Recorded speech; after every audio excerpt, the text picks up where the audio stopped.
देश का बड़ा बहुचर्चित टॉपिक लेकर अपने वीडियो में आए हैं, नजर लगना। क्या होती है नजर? क्या यह अंधविश्वास है या इसके पीछे कोई साइंस भी काम करता है? दोस्तों नमस्कार, मैं हूं राजेश साहनी, ज्योतिष और वास्तु मामलों का विशेषज्ञ हूं। मैं अपने YouTube चैनल जो कि ज्योतिष वास्तु इत्यादि का है, अपने सभी नए सब्सक्राइबर का, अपने परिवार का, हमारा परिवार भी दिन पे दिन बढ़ रहा है, हमारे लिए बहुत खुशी की बात है। हार्दिक स्वागत करता हूं, आप सभी का अभिनंदन करता हूं और आपसे एक रिक्वेस्ट भी करना चाहूंगा कि जो लोग हमारा वीडियो देखते हैं प्लीज हमारे वीडियो को सब्सक्राइब कर दें यदि आपको लगता है कि वास्तव में हमने आपके ज्ञान में बढ़ोतरी की है या आपकी काम की कोई चीज बताई है। तो दोस्तों आइए बिना देर किए हम शुरू करते हैं। नजर का विज्ञान क्या है और नजर दोष को हम कैसे रिमूव करें। तो नजर दोष किसी की हाय लग जाना, किसी की बददुआ लग जाना या कोई अन्य नकारात्मक ऊर्जा का हमारे घर में या हमारे शरीर में प्रवेश कर जाना, ये सभी निगेटिव एनर्जी से संबंधित है। इनका प्रभाव कहीं पर कम हो सकता है, कहीं पे ज्यादा हो सकता है। मतलब यदि वो नजर है, श्राप है, बददुआ है, किसी की हाय है, तो इसका प्रभाव थोड़ा सा कम देखने में आता है, लेकिन आता जरूर है। लेकिन फुल जो है नेगेटिव एनर्जी होती है, यदि किसी की मृत्यु हुई है, बहुत सारी कामनाएं उनकी अधूरी रह गई है, विभिन्न योनियों में वो लोग हैं और अपनी कामना पूर्ति को लेकर तरह तरह के हथकंडे अपनाकर मानव को परेशान कर रहे हैं, मनुष्यों को परेशान कर रहे हैं, तो ऐसी जो नेगेटिव एनर्जी होती है ये फुल ऑफ नेगेटिव एनर्जी। अब इस नेगेटिव एनर्जी को लेकर YouTube में बड़ा घमासान मचा हुआ है। मैं हर देख रहा हूं कि हर तीसरा या चौथा वीडियो नेगेटिव एनर्जी से संबंधित होता है और हमारे जो विद्वान ज्योतिषी हैं, जो हीलर हैं, वो इस पे काफी ज्यादा व्याख्याएं करते हैं और इसे रिमूव करने के बहुत सारे उपाय और एक्सपेरिमेंट देते हैं। लेकिन मैं यहां पर आपसे एक रिक्वेस्ट करूंगा, बहुत सारे वीडियो मैंने देखे हैं, नेगेटिव एनर्जी को रिमूव करने के उपाय तो बताते हैं, लेकिन किसी भी एनर्जी का प्रभाव समझने के लिए एनर्जी को ही समझना बहुत आवश्यक है।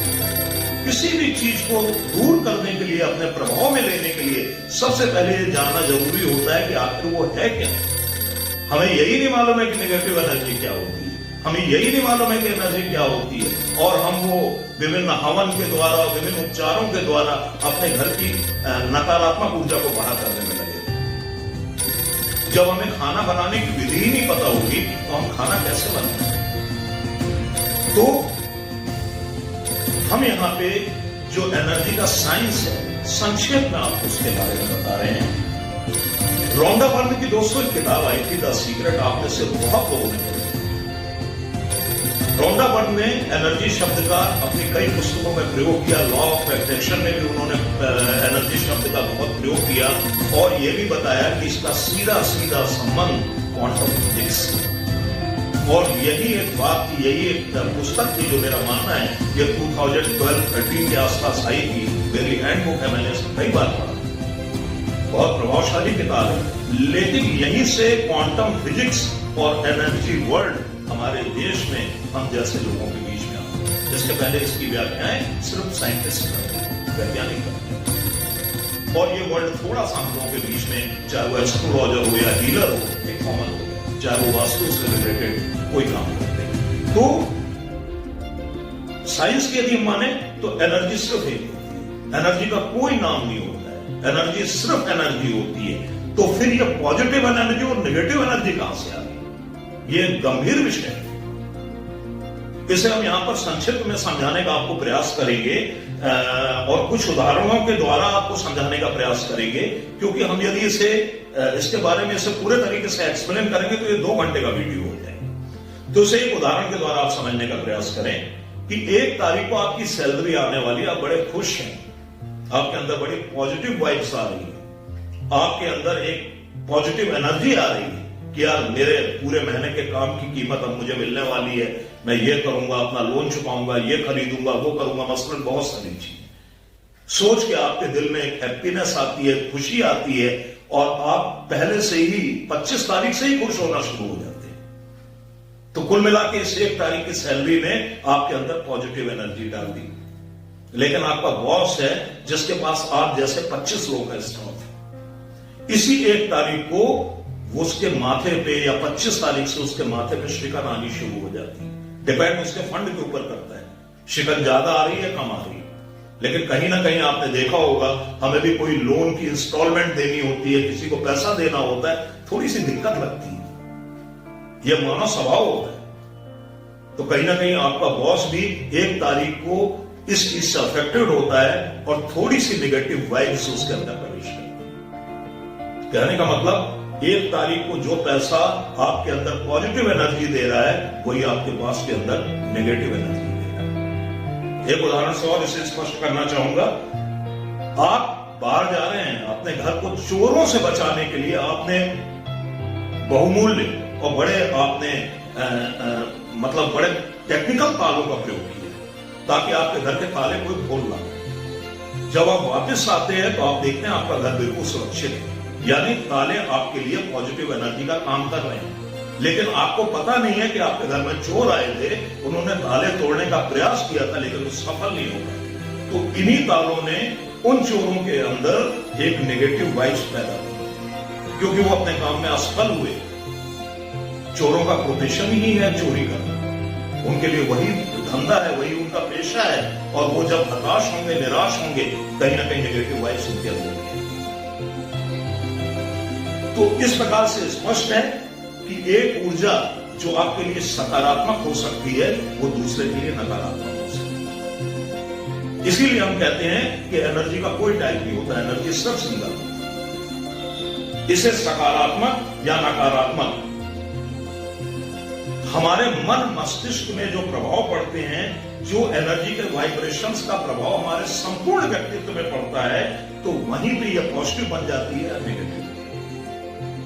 मैं पहले बोल चुका हूं, ये बड़ा विषय है, हम इस पे एक अलग से वीडियो बनाएंगे। हमारा जीवन, अभी तक की हमारी लाइफ, हमारा परिवार, हमारा व्यक्तित्व और सबसे बड़ी बात हमारे विचार, और उससे भी बड़ी बात हमारे आसपास के लोग हमारे व्यक्तित्व का निर्माण करते हैं। और उन्हीं के माध्यम से धीरे धीरे हम पॉजिटिव होते जाते हैं या नेगेटिव हो जाते हैं। हालांकि 100% कोई भी नेगेटिव नहीं होता है, 100% कोई भी पॉजिटिव नहीं होता है। किसी के अंदर पॉजिटिविटी थोड़ी ज्यादा होती है तो नेगेटिविटी कम होती है, और कोई नेगेटिव ज्यादा होता है, पॉजिटिव कम। तो हम बोल देते हैं कि ये बिल्कुल नेगेटिव पर्सन। आपने देखा होगा, एक और उदाहरण दे रहा हूं कि आपने हमारे देश में बहुत लोगों को कहते हुए सुना होगा कि अरे फलाने की बहू के पैर जैसे ही घर में पड़े, पूरे घर का माहौल बदल गया। परिवार में दिन दूनी रात चौगुनी तरक्की होने लगी। पति भी देखिए अच्छा कमा रहा है, अच्छा खा रहा है, और उसका नेम हुआ, फेम हुआ, उसको पैसा खूब मिला, उसने बहुत अच्छा अर्न किया अपनी लाइफ में। तो ये कैसे संभव है? बहू के पैर में आखिर ऐसा क्या था? बहू के पैर में कुछ नहीं। जो वो लड़की, जो कन्या जो कि उस घर में आ रही थी, वो उस परिवार का हित चाहती। उस प्रकार परिवार के प्रति उसकी सोच बहुत पॉजिटिव थी और वो उस परिवार को अपना परिवार समझती थी। इसीलिए कुल मिलाकर वो उस परिवार के प्रति बहुत ज्यादा पॉजिटिव थी, सकारात्मक। और ऐसी कन्या या ऐसी लड़की के पैर जब उस घर में पड़े तो उसके पॉजिटिव वाइब्रेशन से, उसकी सकारात्मक ऊर्जा से घर का पूरा माहौल बदल गया। वो इसलिए बदल गया कि वो नया पर्सन है घर में। आते साथ ही उसने पूरा घर का देशाचार बदल दिया। और हम समझने लगे कि बहू के पैर बड़े अच्छे पड़े और बहू के आते ही परिवार में काफी प्रोग्रेस हो। तो इस तरीके से पॉजिटिव एनर्जी और नेगेटिव एनर्जी हमारी पर्सनैलिटी पे, हमारे शरीर और मन मस्तिष्क पर काम करती है। ईर्ष्या, द्वेष, जलन जैसे मानसिक विकारों से युक्त जो व्यक्ति होते हैं, वो अपने आप में काफी नेगेटिव हो जाते हैं। और ये चीजें जिनके अंदर कम होती हैं, बिल्कुल नहीं होती हैं, हम कहते हैं कि ये लोग काफी पॉजिटिव हैं। अब इसे हम थोड़ा सा और डिफाइन करेंगे। ईर्ष्या, जलन के कारण हमें कैसे नजर लगती है, हमारी पॉजिटिव एनर्जी कैसे अफेक्टेड होती है। आपने बहुत अच्छे कपड़े पहन रखे हैं, बहुत अच्छे ब्रांड के कपड़े पहन रखे हैं, जूते पहन रखे हैं, वॉचेस पहन रखी है। किसी ने सामने से आपको देखा, उसके पास इतनी कैपेसिटी नहीं है, उसके अंदर से एक आह निकलेगी कि काश ऐसा कुछ मेरे पास होता। इसी प्रकार आपके सुंदर बच्चे को किसी ने देखा तो हो सकता है किसी महिला के अंदर से आह निकल जाए कि काश मेरे पास भी इतना सुंदर बच्चा होता। जो नहीं होना चाहिए। फिर इसी प्रकार से आपने देखा होगा कई लोग जो बहुत सुंदर होते हैं, कई लड़कियां जो बहुत सुंदर होती हैं, तो जब उन्हें सामान्य महिलाएं देखती हैं, सामान्य लोग देखते हैं, तो उनके अंदर से एक डाह निकलती है, एक हाय निकलती है कि काश भगवान ने ऐसा चेहरा, ऐसा सौंदर्य और ऐसा स्वास्थ्य हमें भी दिया। यही होती है नेगेटिव वाइब्स जो आपकी पॉजिटिविटी को अफेक्टेड कर देती है। और सामान्य बोलचाल की भाषा में हम कहते हैं कि हमें नजर लगी, यानी कि कहीं ना कहीं उसने हमारी पॉजिटिव एनर्जी को तोड़ दिया, क्रैक कर दिया या बाधित कर दिया। तो ये प्रभाव हमारे मन पे भी पड़ता है, हमारे शरीर पर भी पड़ता है, जिससे हमारी पॉजिटिव ऊर्जा काफी हद तक प्रभावित हो जाती है। और सामान्य बोलचाल की भाषा में हम कहते हैं कि नजर लग गई। और दरअसल ये पूरा साइंस है, पूरा ऊर्जा का खेल है, पूरा एनर्जी का खेल है, ना कि अंधविश्वास, क्योंकि ऐसा होता है। मैंने अपने जीवन काल में देखा और कई लोगों की मैंने नजर भी उतरवाई है, और नजर उतरवाने के बाद वो काफी हद तक ठीक हुआ। मैं भी पढ़ा लिखा व्यक्ति हूं, कैसे कह दूं कि अंधविश्वास। तो ये तो होगी नजर इत्यादि, नजर, हाय, बंधुआ इत्यादि, एक नेगेटिव एनर्जी। लेकिन ऐसे लोग शरीर छोड़ देते हैं, उनके कई मनोरथ, कई कामनाएं अपूर्ण रह जाती हैं। वो मानव शरीर को छोड़ के दूसरी अन्य योनियों में रहते हैं और अपनी अपूर्ण इच्छाओं को पूर्ण करने के लिए मानव जाति को विभिन्न माध्यमों से तंग करते हैं। तो ऐसे जो आत्माएं होती हैं वो पूरी की पूरी नेगेटिव एनर्जी होती हैं। ये यदि हमारे मन पे प्रभाव डालती हैं, हमारे परिवार पे प्रभाव डालती है, तो हम कहते हैं कि नेगेटिव एनर्जी के कारण हमें ये समस्याएं हो रही हैं या हमारी ये चीजें अफेक्ट हैं। तो दोस्तों, अब ये नेगेटिव एनर्जी के बारे में हमने समझा दिया, नजर लगने के बारे में हमने आपको स्पष्ट किया, एक साइंटिफिक तरीके से स्पष्ट किया। अब हम ये जानेंगे कि नजर दोष को कैसे दूर किया। आपके रसोई घर में कुछ मसालों में, कुछ पदार्थों में कुदरत ने इतनी सामर्थ्य डाली है कि वो अपने आप में पूरा तंत्र है। यानी उनके अंदर जिस तरीके से कहते हैं ना कि एक समस्या है, तो कुदरत ने उसका समाधान भी कहीं पे डाला। बहुत सारी चीजें ऐसी कि जिनमें नजर उतारने की या नेगेटिव एनर्जी को दूर करने की बहुत क्षमता है। ऐसे 3 प्रयोगों पर हम चर्चा करेंगे। पहला प्रयोग है किसी भी व्यक्ति को नजर लगे। नजर लगने के लक्षण क्या होते हैं, पहले मैं आपको यह बताना चाहूंगा। मन में अवसाद आ जाता है, डिप्रेशन आ जाता है, अकारण सर दर्द होने लगता है, एक उदासी सी छा जाती है, और कभी कभी तबीयत भी ज्यादा खराब हो जाती है। हम डॉक्टर के पास जाते हैं, ट्रीटमेंट लेते हैं, दवाइयां सूट नहीं करती हैं, और विभिन्न माध्यमों से हम उपचार कराते हैं, कभी आयुर्वेदिक तो कभी होम्योपैथी। लेकिन बाद में पता लगता है कि खुदा चाप पहाड़ों निकली चुकी। जब हमें कोई बूढ़ा बुजुर्ग देखता है और वो बोलता है कि एक बार नजर उतार के देखो, हो सकता है आराम आ जाए, और आराम आ जाए। ऐसे बहुत सारे उदाहरण इन चीजों में बिलीव करने वाले लोगों ने भी देखे होंगे और मैंने खुद भी देखे। तो 3 प्रकार की हम आपको विधियां बता रहे हैं जो कि नजर दोष को दूर करने में बहुत प्रभावशाली है। इनमें से कोई भी सिम्टम आपको दिखाई दे, रात में डर लगना भी हो सकता है, भय लगना भी हो सकता है, आंख बंद करने पे आपको कुछ बुरे चेहरे दिखाई देना भी हो सकता है। बहुत सारी चीजें हैं। जब आपकी पॉजिटिव एनर्जी बाधित होती है, क्रैक होती है, आपको समझ में आने लगता है। तो इन 3 प्रयोगों को आप अच्छे से समझें। ये बहुत सरल है, बहुत सहज है, लेकिन बहुत कारगर है। पहली बात तो यह है कि इन प्रयोगों को आपको शनिवार और रविवार के दिन करना है। लेकिन बहुत ज्यादा जरूरत पड़ जाए, बहुत एसेंशियल हो यदि, तो आप इसे मंगलवार को भी कर सकते हैं। ये तीनों प्रयोग आप रात में 11 बजे से लेकर 12 बजे के बीच में करें। इन्हें दिन में बिल्कुल नहीं करना है। सबसे पहला आपको काम करना है, एक बिल्कुल पीला नींबू लेना है, जिसमें कहीं से कोई दाग नहीं होना चाहिए, जिसको हम कहते हैं दागी नींबू नहीं होना चाहिए। तो नींबू को आप अपने माथे पे रखें। उसका मुंह जो है, जो नींबू का मुंह होता है, जो चोंच होती है, वो ऊपर की तरफ, और अपने सर से एंटी क्लॉकवाइज 7 बार घुमाएं।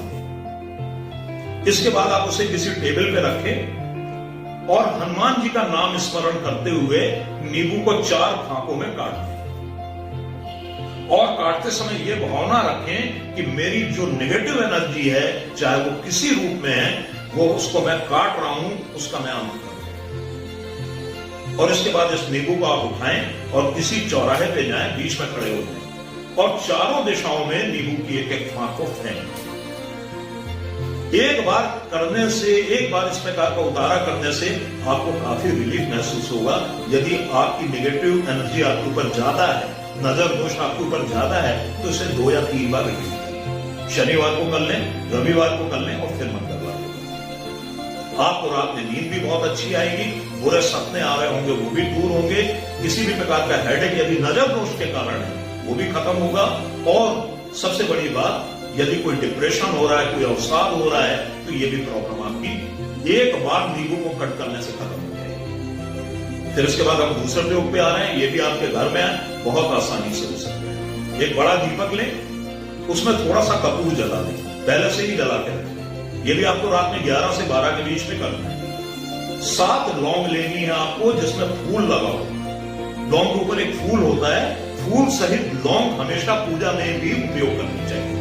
फूल तोड़कर लौंग कभी भी उपयोग नहीं करना चाहिए। 7 लौंग को आप अपनी मुट्ठी में दबा लें और 7 बार एंटी क्लॉकवाइज अपने सर से घुमा दें और उसके बाद 7 लौंग को जलते हुए कपूर में डाल दें और तब तक जलने दें जब तक वो राख ना हो जाए। इसके बाद इस राख को उठा के आप बाहर फेंक दें, अपने घर के पेड़ के या जो भी गमले लगे हैं गमले में डाल दें और कुछ भी ना मिले तो आप इसे नाली में डाल दें। यह भी नजर दोष उतारने के लिए बहुत ही ज्यादा अनुभव सिद्ध और अनुभूत प्रयोग। और तीसरा हम आपको जो प्रयोग बताने जा रहे हैं, यदि नजर दोष के कारण तबीयत खराब हो, किसी भी प्रकार की फिजिकल प्रॉब्लम हो, ट्रीटमेंट से वो ठीक ना हो रही हो, एक बार इसे करके देख लेने में कोई बुराई नहीं।